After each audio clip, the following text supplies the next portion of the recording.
para la Federación Internacional de Prensa de los Pueblos, en el marco del Foro de Sao Paulo, nos encontramos con una mujer especial, bella, líder, comprometida, que creo que es un ejemplo para todos los jóvenes y las jóvenes del país que quieren soñar una nueva realidad. Ella es Liliana Gaitán, miembro de la Comisión Internacional de las Fuerzas Armadas Revolucionarias de Colombia. Primero, saludarte y que le des un saludo a todos los colombianos, especialmente a aquellos que sueñan un nuevo país.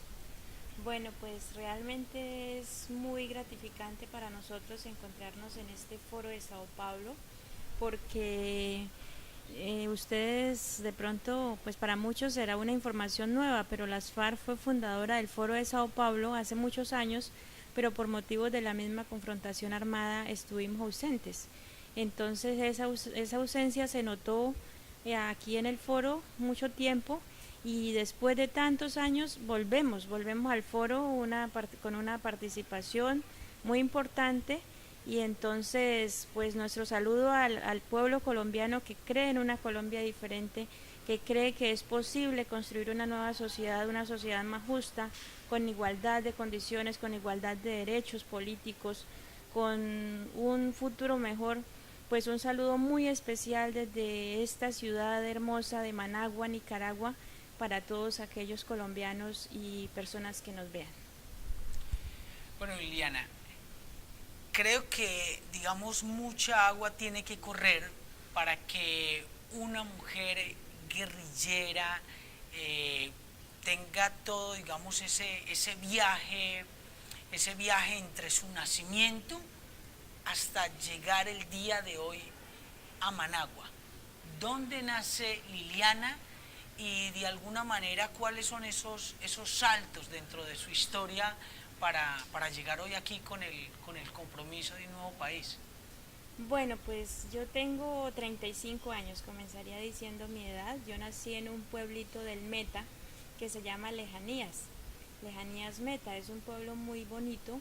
En esa época pues seguramente era un pueblo muy pequeño, ya en estos momentos es un pueblo muy hermoso con mucho ecoturismo y realmente yo hace muchos años no voy a Lejanías, lo he visto por videos y eso me da nostalgia, pues porque uno añora sobre todo el sitio donde nació. Pero también hay una frase muy bonita que dice que no se importa dónde se nace ni dónde se muere, sino dónde se lucha. Entonces, bueno, uno retoma como todos esos grandes ejemplos. Pero volviendo al tema donde nací en Lejanías. En Lejanías mis padres vivieron hasta que yo tenía más o menos unos 6 años. Después de los 6 años se fueron a vivir hacia la Uribe Meta, o sea, muy cerca de Lejanías. Y ahí crecí parte de la infancia, digamos como hasta los 13 años. Y a raíz de una situación familiar donde un tío mío estoy desaparecido de una residencia de Granada por parte del DAS, que ya es pues una figura que desapareció por la misma corrupción, pero que en ese momento estaba en su existía en el país. Entonces mi familia comienza a buscar a mi tío desesperadamente, mi abuela, que desafortunadamente ya murió, y mi madre, mis tíos, todo el mundo pues en busca del desaparecido. Y en un momento entonces le dicen a la familia de que si siguen buscándolo mucho y si siguen poniendo mucho problema, porque pues sí, ellos averiguaban desesperados si en las morgues, en algún sitio así fuera muerto para darle cristiana sepultura. Entonces le dicen que si siguen en eso puede pasarle lo mismo que le pasa a mi tío. A raíz de eso entonces mi familia toma la decisión de irse del país y se van para Bruselas, Bélgica. En ese momento pues yo tenía 13 años, era menor de edad obviamente, pero en la Uribe donde vivíamos pues veíamos pasar los guerrilleros. esto era muy bonita la relación de los guerrilleros con la población de la zona. Yo recuerdo por ejemplo en mi casa muchachos que venían guerrilleros sembraban jardín, sembraban en la huerta, Entonces uno los veía no tanto como eso, esa gente ajena a la familia, sino más bien como un integrante más de la familia. Y también en la misma vereda donde vivíamos, pues el que iba creciendo, como no había presencia del Estado y también había una ausencia de futuro muy grande, pues como que lo máximo a lo que uno podía aspirar en la vida era ser guerrillero. Yo estudié en una escuelita ahí parte de la primaria, luego me llevaron a Villavicencio, ahí terminé la primaria. Y luego cuando salimos a Bélgica, pues allá en Bélgica estudió la secundaria. En Bélgica, pues ya conociendo a las FARC desde la Uribe, desde que era niña, conozco a miembros de la Comisión Internacional de las FARC que en ese momento se encontraban también como socializando las negociaciones de paz con el gobierno de Pastrana. Entonces comienzo a trabajar con ellos en solidaridad con las FARC y como socializando también parte de lo que se estaba hablando, lo que tenía que ver con las audiencias públicas. Y cuando termino la secundaria, pues defino regresar a Colombia, porque en ese momento pues ya se había dado lo de las Torres Gemelas en el 2001 y las FARC comenzó a tener así como una encerrona a nivel internacional donde se le comienzan a cerrar las puertas en los diferentes países y tenía dos opciones: o me retiraba de tratar de ayudar a construir esa nueva sociedad en Colombia y dejaba de lado esa lucha o eso que había iniciado allá, o me venía para Colombia del todo y ya me incorporaba como guerrillera en las montañas. Entonces la decisión que yo tomo precisamente en ese momento es partir para Colombia, dejo mi familia, dejo todo allá y llego a Colombia y me integro como una combatiente más de las FARC. Bueno, pues yo creo que es un viaje tremendo desde, pues, literalmente desde lejanías hasta llegar a este día. Pero viene otra parte, que Claro, pronto es la que yo omito en la pregunta que tú me haces. Claro, es un recorrido muy largo. Llego de Bélgica, llego al Catatumbo. Entonces, llego a finales del 2001 y en ese momento pues llego a una unidad guerrillera común y corriente y comienzo a ser parte de esa estructura. Recibo lo normal que todo combatiente recibe: primero un curso básico, una instrucción básica frente a cómo es el comportamiento, cómo es el manejo. Claro, yo ya tenía mucho adelanto porque ya sabía cómo era la actividad guerrillera en la parte teórica, ya lo que venía era hacer la parte práctica. Y entonces comienzo a trabajar como guerrillera en todas las actividades que le eran asignadas. Y digamos que la parte que más desempeñé fue la parte de la enfermería. La enfermería, pues nosotros recibíamos los cursos también de enfermería internamente con personas que nos capacitaban para la enfermería, y en ese mismo sentido pues haciendo mucho énfasis en la parte de la salud preventiva, también en la parte de todo lo que tiene que ver con las enfermedades tropicales, lo que más se nos presenta en la selva, como es el tema de la leishmaniasis, el tema del paludismo, o sea, como que son las ramas en las que uno más se especializa. Luego recibí una instrucción sobre bioanálisis, que ya tiene que ver con el estudio de la sangre, con lo que tiene que ver con exámenes de sangre completos, exámenes en la parte química. Digamos que entonces como que la parte donde más participé fue en la parte de la salud. Y hace un año, va a ser en agosto, hace un año, que como en las FARC se reciben tareas así, me dijeron: usted se alista y sale para La Habana. Bueno, eso no tiene discusión. Yo organicé lo que tenía que organizar, entregué lo que tenía que entregar para partir para La Habana y salí para La Habana. Allá llegué y más o menos a los 4 meses de estar en La Habana me dijeron que hacía parte de la Comisión Internacional de las FARC, y aquí estoy en la comisión. Digamos que hace como 2 meses que salimos de La Habana para Colombia, y este es el primer viaje que hacemos después de llegar de La Habana a Colombia hacia el exterior, y ya en una misión específica como es participar en el Foro de Sao Paulo. Yo te quiero proponer un reto, y es que hablemos de emociones así como como cumbres, emociones pico dentro de lo que fue tu vida guerrillera de todo ese tiempo. Y quisiera comenzar con un momento de mucha tristeza, uno de esos momentos de tristeza en esos 15, 16 años dentro del movimiento que te haya marcado y que de pronto aún hoy recuerdas. Bueno, un momento de mucha tristeza es la pérdida de un compañero que fuimos como hermanos y él murió en el 2008. Para mí la pérdida de ese compañero fue muy grande y la sentí con mucha tristeza porque soñábamos juntos con llegar un día y contarle a nuestras familias todo lo que haya sido esa aventura, y hablábamos incluso de que algún día tendríamos que tener hijos y nietos para contarles a ellos lo que había sido nuestras vivencias. Por eso cuando se da la noticia, yo no estaba en el lugar, él estaba en otro sitio, más o menos a 3 días de camino. Para mí fue muy duro. Eso lo recuerdo como una de las tristezas más grandes. Bueno, Liliana, y un momento de, de temor, o sea, que haya sentido temor, no hablo como revolucionaria, que sabe que igual está en un ambiente muy hostil, de bombardeos, de desembarcos, de todo esto, sino como humana, como mujer, de mucho temor.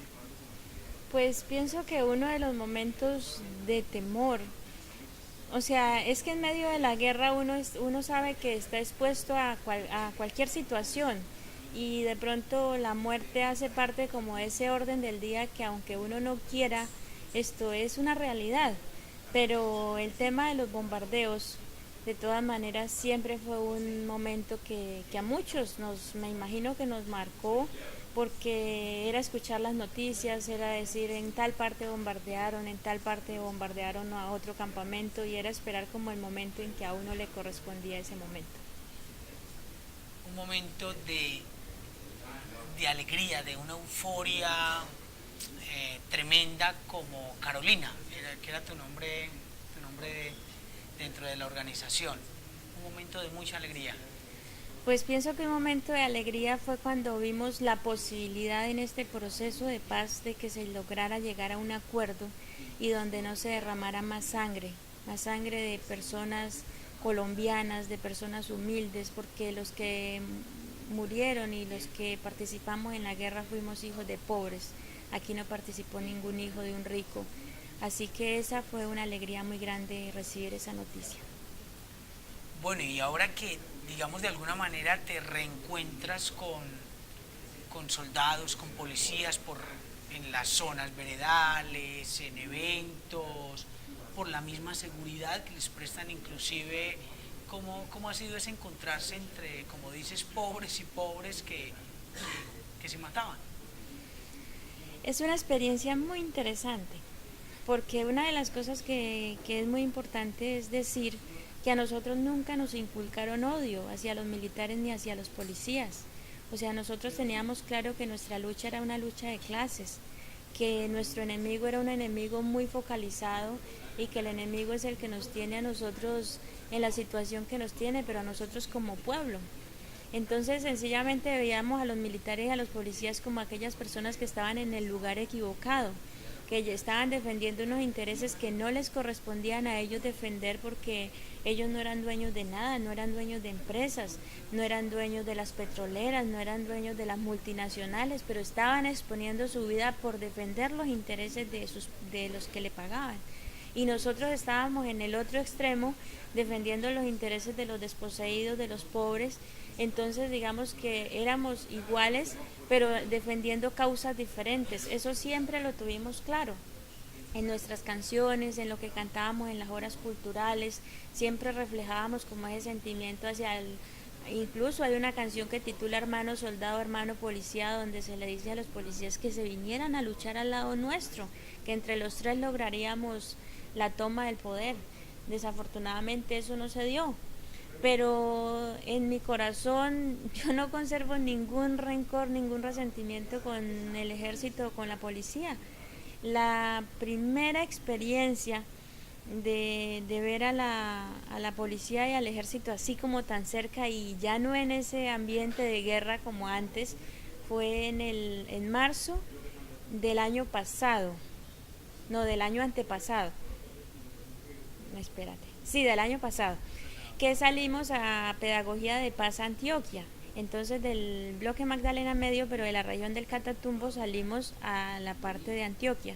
Y cuando llegamos al aeropuerto de Cúcuta, pues veíamos a los policías y a los militares ahí. Y como que sí, o sea, uno siente como un recelo, como un temor más que todo, de pensar que bueno, ellos qué pensarán de nosotros. Pero en la medida que uno se va conociendo y que ellos lo van conociendo a uno también, y se dan cuenta que nosotros sencillamente somos seres humanos con unos grandes sentimientos de amor, de cariño, de humanidad, y que somos personas como ellos, que también luchamos, que también reímos, que también lloramos, que sentimos. Entonces, eso no, o sea, digamos, entre nosotros no hemos tenido como esa limitación, y el trato es muy amable, es muy cordial. Entonces, digamos que yo no tengo ninguna reserva frente a eso. Bueno, con lo que hablas digamos, estos momentos diferentes, el aparato mediático siempre criticó el tema de lo que llamó violaciones, abortos obligados dentro de la guerrilla, pero pasando ese capítulo se viene lo que han llamado el baby boom, o sea, ese nacimiento de cantidad de niños. Nosotros como FIPO hemos estado ya en 4 zonas veredales y nos hemos encontrado una cantidad de niños y es algo que le genera unos sentimientos muy encontrados, muy bonitos. ¿Cómo están viviendo dentro de estas zonas veredales ese nacimiento de niños, que de alguna manera es algo nuevo? Bueno, habría que entender, digamos, la dinámica, cómo fue, para entender el por qué se está dando lo que se está dando. O sea, nosotros, mientras estuvimos en la guerra, tratamos de llevar los embarazos a cero. Y se habló mucho del tema del aborto, pero es que el problema no era como la voluntad nuestra de que se llevaran a cabo esos abortos, sino que sencillamente era como una obligación, era como hasta un deber, porque traer un niño al mundo en unas condiciones de guerra tan desiguales, y además en guerra, porque así la guerra hubiese sido igual, de todas maneras la guerra no es un ambiente para que hayan niños. Entonces una madre de pronto se expone a perder su vida por defender su hijo, pero además también se daba el caso de que a los niños, a los hijos de los guerrilleros, muchas veces los utilizaron para de esa forma llegar a sus padres, o de intimidarlos e intimidar la familia, porque esa es otra parte que no se ha contado de esta guerra, es una parte que falta contar. A muchos familiares de guerrilleros los judicializaron, los chantajearon para que entregaran a sus hijos, a sus hermanos. Entonces, digamos que por todas esas razones se trataron de evitar el tema de los hijos, de la maternidad. Aunque uno también tiene que aceptar que nunca se lograron llevar a cero, siempre aparecieron casos aislados, pero se dieron, porque en una organización donde hay hombres y hay mujeres también es muy difícil que no se den esas situaciones. Pero bueno, ya en este momento, cuando la guerrillerada comienza a ver ante sus ojos una nueva perspectiva, un nuevo horizonte, como una nueva ilusión de conformar una familia, de tener un hogar, de tener unos hijos, pues es apenas entendible, es apenas lógico que las mujeres comiencen a quedar embarazadas y comienzan a darse todo ese tema del boom de los niños. Porque cada quien quiere formar una familia, porque nosotros ya en este momento también tenemos que pensar que en un proyecto, no solamente el colectivo, sino en un proyecto individual, ¿qué voy a hacer yo como mujer? Entonces, bueno, el que quiere tener sus hijos, pues encarga a sus hijos.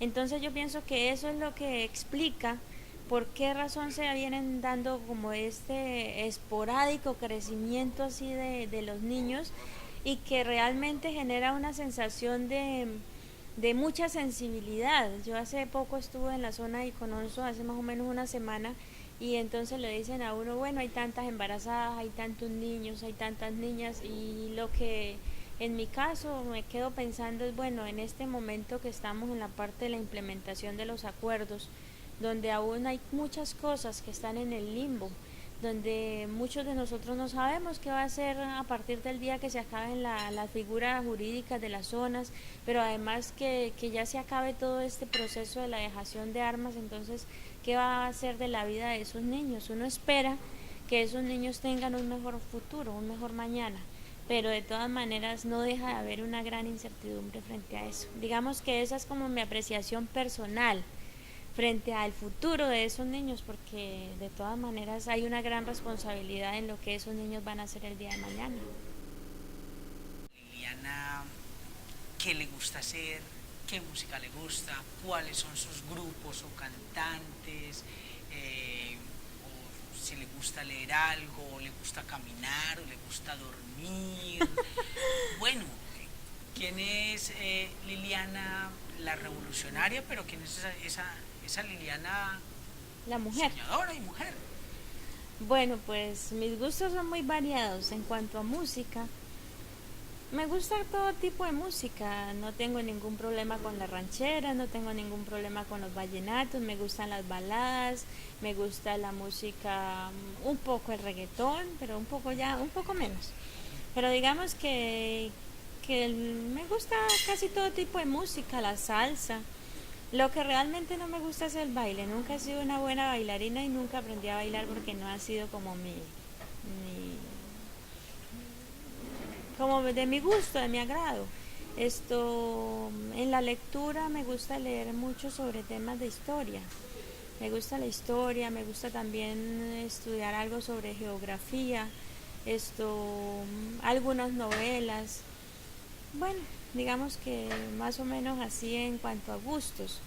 El deporte, veo un poco de fútbol, pero sobre todo veo los partidos cuando son de la selección Colombia. No tengo ningún equipo así que sea hincha de ningún equipo nacional. Veo la selección, siento esa emoción de ser colombiana, de llevar esa en la sangre, esa euforia cuando meten un gol. Siento el amor hacia esa bandera, hacia nuestro himno, cuando se toca, cuando se canta en una cancha de cualquier lugar del mundo. Y pues digamos que esa soy como persona, más allá de la parte del proyecto político. Perfecto, entonces te voy a decir, voy a hacer 5 preguntas y tú me las respondes con una sola palabra. Ahí va el reto. No, vas a ver que es muy fácil. Una comida. Empanadas.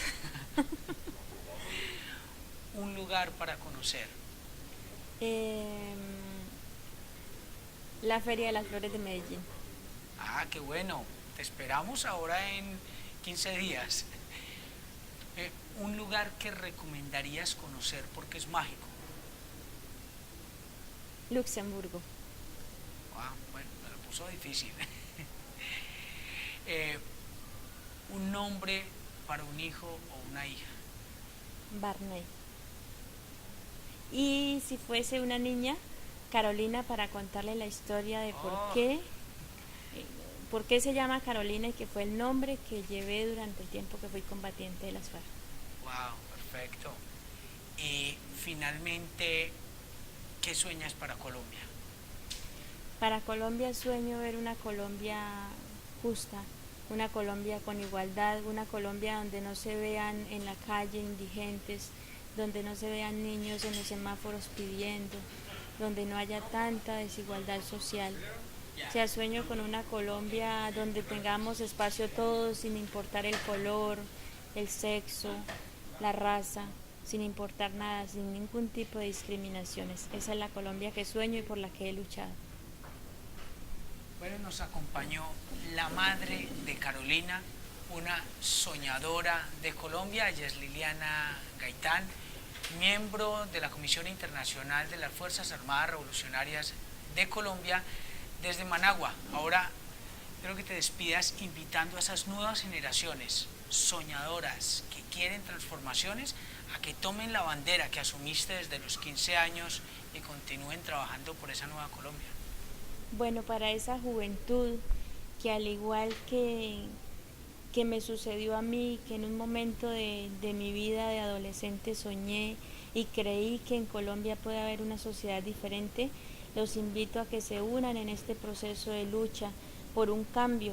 Las condiciones van a ser muy diferentes, ya no van a ser las condiciones de la lucha armada, que fue una lucha muy dura, sino de una lucha política, del combate de ideas, de la lucha en las calles, exigiendo, de la lucha política, y esa es la lucha que tenemos que dar todos para que logremos construir esa Colombia soñada.